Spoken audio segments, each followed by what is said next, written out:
Welcome back. Thanks for joining us. You're listening to the Cindy Laverty Show nationwide on CRN Digital Talk Radio. You know, you can follow the show on my blog at crntalk.com/Cindy Laverty. You can also find the show on YouTube. It's up there in segments, but you can pick out what segments you like. You can join me on Facebook at The Cindy Laverty Show and follow me on Twitter. My guests today are Linda and Alan Anderson, and we're talking about their new book, Animals and the Kids Who Love Them, Extraordinary True Stories of Hope, Healing, and Compassion. And if you want to talk to Alan or Linda and share your story, our number is 800-336-2225, 800-336-2225. Linda and Alan, thanks so much for being with me today. It's always a pleasure when we get to talk about animals.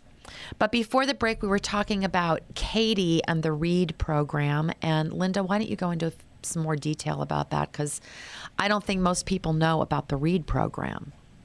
Well, that's true. And Alan mentioned earlier that we do, when we have our book events, we've sometimes done demonstrations, not us, but we invite volunteers who work with READ dogs and children to come and demonstrate how this works. And it's just amazing because children who are having difficulties with reading or just need a boost or, whatever it might be in their confidence, when they sit and read to a dog, they forget that they don't know how to read. Right. And they just, they're pointing to the pictures and they're showing they stop and they show the little dog, what they're reading.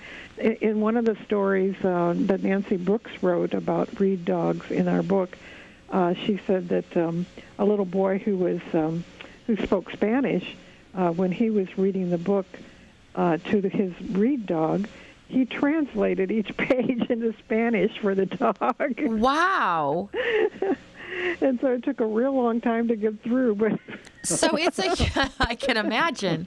Good thing you only spoke 2 languages. But it's a real confidence booster for children. I mean, I think it must be because they feel safe, and they know the dog isn't, subconsciously they know the dog isn't going to ridicule them if they miss a word or whatever. It's just magic to me.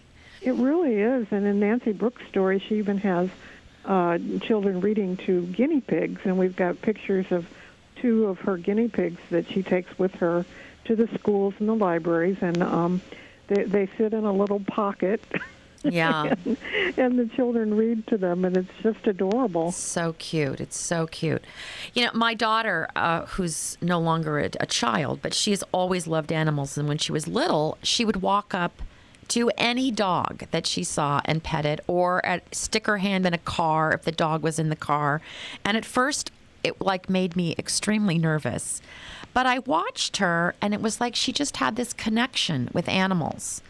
And she still does that, but it makes me so sad when I see a young child who's terrified of a dog for no apparent reason except for maybe what's been taught at home. So how do you help children overcome their fear of dogs or even cats? Or how do we help them overcome a fear if you're a parent and your child is fearful?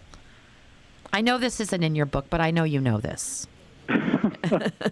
Well, it's interesting. We all have fears, and we all have to look at what we are about when it comes to fears, especially our kids. If my child is afraid of a dog or a cat, or maybe going out and walking into a nature trail because there might be wild animals, that fear is something inside that's been created because of the environment often, and maybe because of something that happened in the past with a dog that might have snapped at or did something in a traumatic way that caused that memory or that fear to be instilled in that child. It always is a slow process, and it's always very carefully done, where you're going to try to build up the child's confidence that he can overcome that fear, or she can overcome that fear through maybe just limited access to maybe a small dog at first, or maybe an animal, or maybe something that they're not exactly the same experience that they may have had in the past, or something they've been told repeatedly at home, and they see, well, no, that fear is not real. This is actually a pleasant experience. And then do it again, and maybe take your time with it and let it happen over a period of weeks, if not months, and then finally they grow and become much more full as human beings because they don't have to carry that the rest of their lives because you took the time to help them. Yeah, it's just kind of an amazing thing when it's just introducing your child to an animal. Sometimes I think little animals are a little more snappy than big animals. Right, and sometimes it's good to introduce them to like a guinea pig or a hamster or something like that first, just so that they get accustomed to something with fur on it. Right. Well, fur is a very cuddly thing. So, well, I would just encourage people to embrace the child-animal connection, regardless of what the animal is. I got to take a quick break. Stay with us. You're listening to the Cindy Laverty Show. I'll be right back with Alan and Linda Anderson.